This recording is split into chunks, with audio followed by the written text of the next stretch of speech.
গত 12ই ডিসেম্বর ঢাকার বিজয়নগর এলাকায় চলন্ত রিকশায় ওসমান হাদিকে লক্ষ্য করে দুর্বৃত্তরা গুলি চালায়।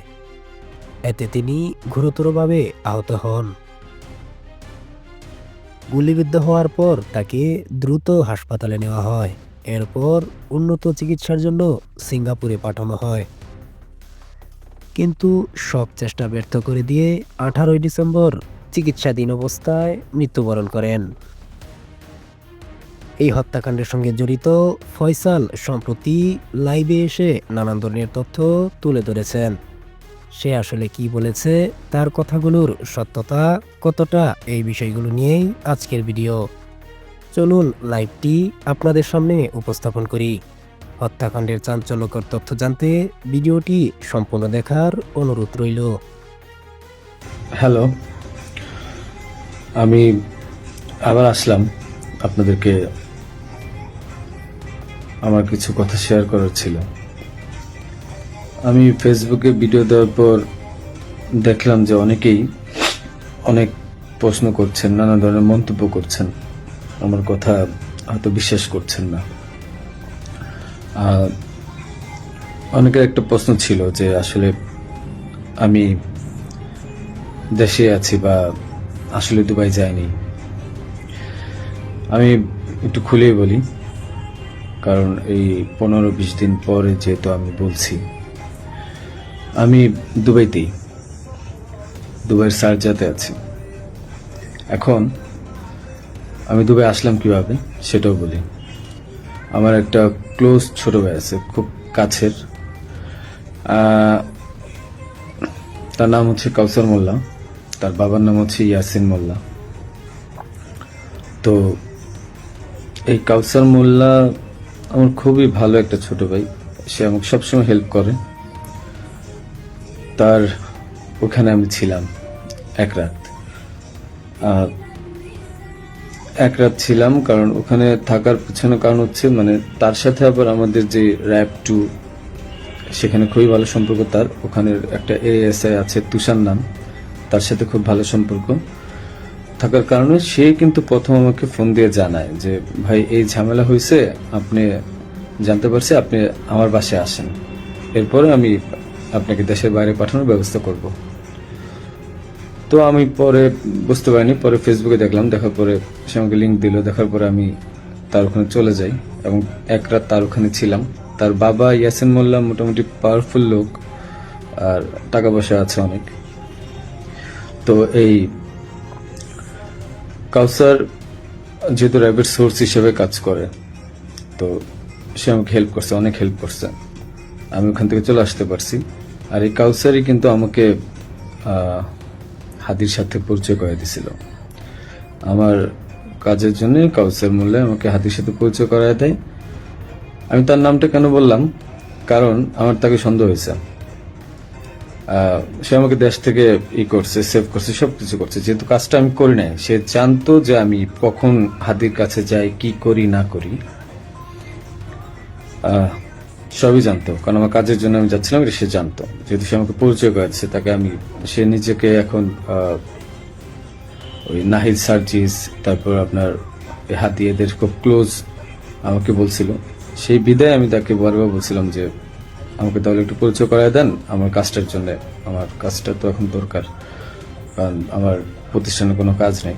তো সে আমাকে পরিচয় করা দেয়, কিন্তু যখন সে, আমি জানি না, ওখান থেকে চলে আসার পর, বিদায় নিয়ে চলে আসার পর হাদি গুলি খাইছে এবং সে আমাকে আশ্রয় দিছে এবং সে আমাকে সেফ এক্সিট করে দিছে, আর সে র্যাবের সোর্স হিসেবে কাজ করছে। যখন এগুলো আমি মিলাইলাম, তখন আমার কাছে মনে হলো যে সে অনেক কিছু জানে। তাই আমি তার কথাই বললাম যে আপনারা একটু, আমি বাংলাদেশের পুলিশ প্রশাসনকে বলবো যে আপনারা একটু কাউসার মোল্লা আর তার বাবা ইয়াসিন মোল্লা, এই দুজনকে একটু জিজ্ঞাসাবাদ করবেন যে আসলে মূল ঘটনা কোথায়, আমাকে কেন, আমার মনে হচ্ছে তারা আমাকে ফাঁসাইছে।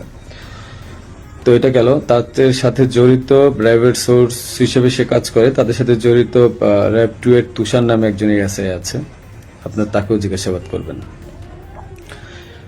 এখন আমি আরেকটা কথায় আসি।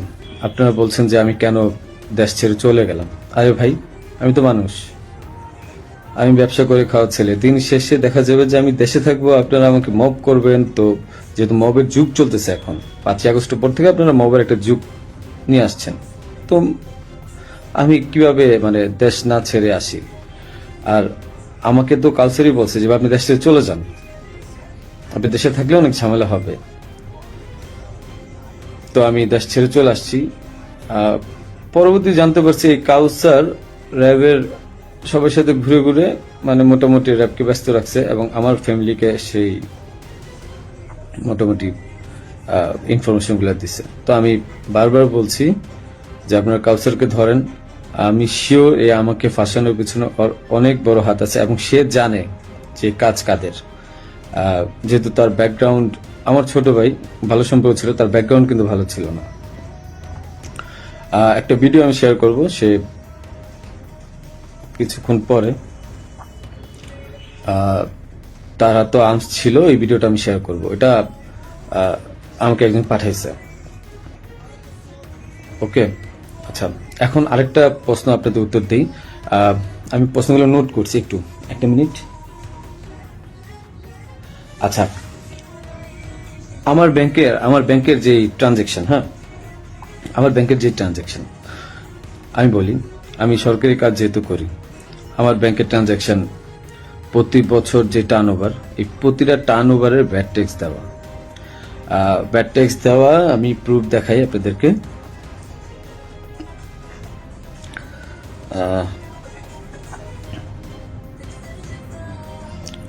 প্রতিটারই ভ্যাট ট্যাক্স দেওয়া। অ্যান্ড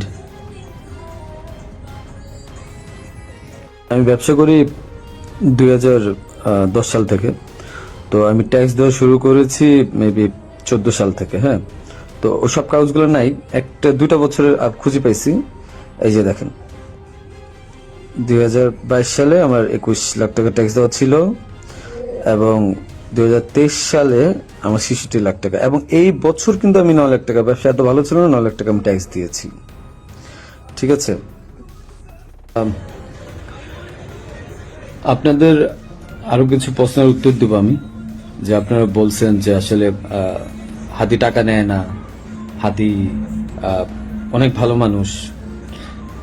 আমার যে 65 লাখ টাকা আপনারা বলছেন বাজেয়াপ্ত করবেন, এই 65 লাখ টাকা আমার দুইটা আইটি কোম্পানি থেকে আমাকে দেওয়া হয়েছে এবং এটা পে অর্ডারের মাধ্যমে দেওয়া হয়েছে। আপনারা এগুলা আপনাদের যেই সিআইডি আছে তাদেরকে বলেন খুঁজে বের করতে। এটা আমার কামাই করা টাকা, তাদের সাথে ব্যবসায়িক ডিল ছিল, বিধায় এই টাকা তা আমাকে দিছে। আর এখন ওই টাকাটা আমি এফডিআর করে দিছিলাম আমার বাবুর জন্য, আমার ওয়াইফের নামে। ওই টাকাটা আপনারা বাজেয়াপ্ত করতে যাচ্ছেন, করেন, সমস্যা নেই। হাদিকে আমি 5 লাখ টাকা দিয়েছি, তার প্রমাণ হচ্ছে হাদি যখন আমার কাছে টাকা চায়, ঠিক এই টাকার উপরে আমি 5 লাখ টাকা লোন নিয়েছি ব্যাংক থেকে। আমার কাছে যদি ভাই 127 কোটি 218 কোটি টাকা থাকতো, তাহলে আমি কি লোন নিতে যেতাম? আমাকে খুব মিথ্যাভাবে ফাঁসানো হয়েছে। আমি এগুলোর সাথে জড়িত না, বাবা মা জড়িত না।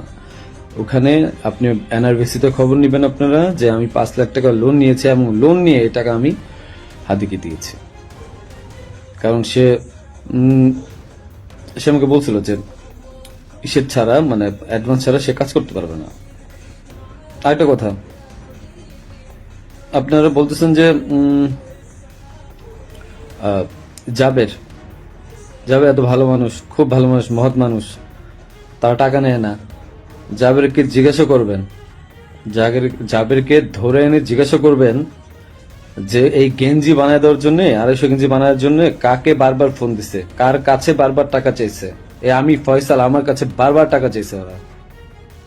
আর তাদেরকে, জাবেরকে আমি প্রথম 10,000 না 5,000 টাকা দিছি, সে বলছে ভাই হাদিয়া দিছে, যে নেন ফয়সাল ভাই। এত সৎ লোক আপনারা।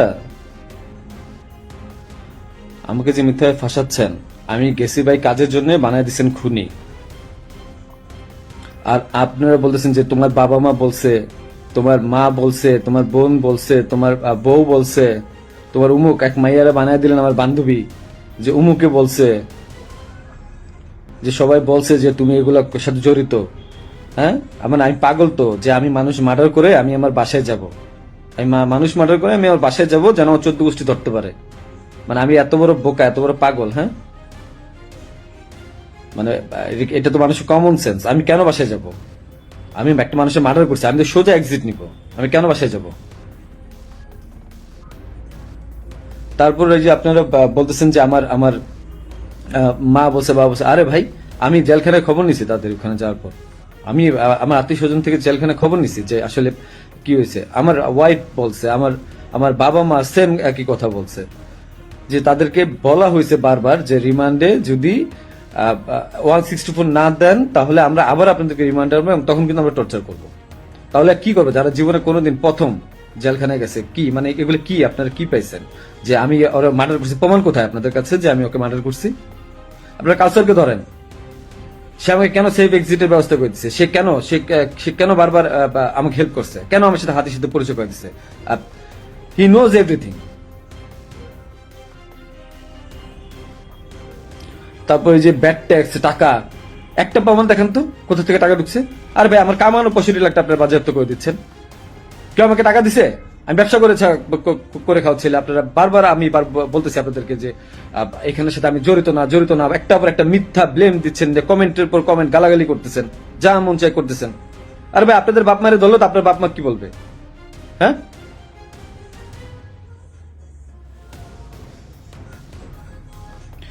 যে আপনাকে জিজ্ঞাসা করেন যে গেঞ্জি কার কাছ থেকে বাঁধিয়েছে, পতাকা কার কাছ থেকে বাঁধিয়ে চাইছে, জিজ্ঞাসা করেন। এই খুনির বিচার হবে। আমাকে ফাঁসানোর চেষ্টা করছেন, করেন, কি করবেন? শাস্তি দিবেন, দেন। আমার বাপ মাকে তারা তো কিছু করে নাই। হ্যাঁ, পুলিশ সব জানে। কোয়া থেকে পিস্তল উদ্ধার করছেন, আমার ছেলে ওকে ফাঁসায় নিয়ে গেছে, কোথা থেকে পিস্তল উদ্ধার করে নিয়ে আসছেন? হ্যাঁ, যা মন চায় পুকুর থেকে পিস্তল উদ্ধার করে নিয়ে আসছে। মানে এগুলা কি ফাইজলামি? হ্যাঁ, আমার বোনের বাসায় পিস্তল পাইছেন, গুলি পাইছেন। এই গুলি পিস্তল আপনারা বলতেছেন বারবার যে তার বাসায় চিপা। আরে ভাই ওই জায়গার মধ্যে মোবাইল ফালাই দিছিল, ওই জায়গায় আমার মোবাইল ফালাইছে। ওই মোবাইল আনতে গেছে, ওইটা বানাচ্ছে গুলি পিস্তলের জায়গা না। বাসা থেকে কারো কাছ থেকে পাইছেন? কারো বডি রিকভারি পাইছেন আপনারা?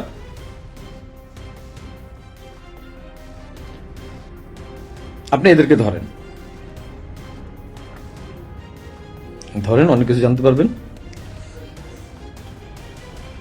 হাদির সাথে লাস্ট আমার একবার কথা হয়েছিল যে একটা বিষয় নিয়ে, যে ও মানে যখন ওই যে সাদিক কামরে মেবি জামাত থেকে ও খুব আপসেট ছিল, যেহেতু ও জামাতের প্রোডাক্ট। আমাকে বারবার বলতেছিল যে ভাই আমার খুব মনে হয় কষ্ট হয়ে যাবে। আমি ওরা বলছিলাম ফাইজলাম করে যে মির্জা আব্বাস ভাই তো খুবই ভালো মানুষ, ওনার কাছে যান, উনি আসলেই ভালো মানুষ। ভাই তো ভালো মানুষ, হাদি নিজেও বলছে যে মির্জা আব্বাস ভাইয়ের কাছে যান, উনি ভালো মানুষ, ওনার কাছ থেকে আপনি যা 2-4 কোটি টাকা নিয়ে আপনি নির্বাচনটা বাদ দিয়ে দেন। এটা আমি একবার ফাইজলাম করতে করতেই বলছি। তো বলছে ভালো তো ভাই, যদি টাকা দেয় তাহলে তার নির্বাচন করা লাগবে না। তো হাদির মুখে শোনা মির্জা আব্বাস ভাই ভালো লোক মানুষ, মির্জা আব্বাসের মতো লোক এই কাজ করতে পারে না। যারা করতে পারে তাদেরকে জিজ্ঞাসা করেন। ফাইজলামের একটা সীমা থাকা উচিত। জামাত শিবিরকে ধরেন,